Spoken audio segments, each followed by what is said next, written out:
সালামু আলাইকুম। আপনাদেরকে ইন্টারেস্টিং একটা তথ্য দিই। মুক্তিযুদ্ধের সময় চাকমারা সরাসরি পাকিস্তানের পক্ষ নিয়ে মুক্তিযুদ্ধের বিরোধিতা করে। এরা রাঙামাটিতে অনেক মুক্তিযোদ্ধাদের হত্যা করে। আপনি এই বিষয়ে কখনো কোনো বামপন্থী কি বলতে শুনছেন?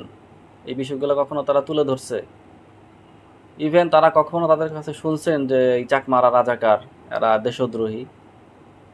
অথচ 2000 সালের পরে জন্ম নেয়া শিবির করা পোলাদের এরা রাজাকার, তারপরে দেশদ্রোহী এগুলো বলতেও দ্বিধা করে না। এরাই মূলত পাহাড়কে অস্থির করার যে ন্যারেটিভ এগুলা তৈরি করে, গল্প তৈরি করে, ন্যারেটিভ তৈরি করে, আর দেশটাকে ভারতের একটা অংশ বানায় ফেলতে চায়। আমাদের দুর্ভাগ্য যে আমাদের চারপাশে এমন একটা জাতি বাস করে যাদেরকে আল্লাহ অভিশপ্ত বলছেন।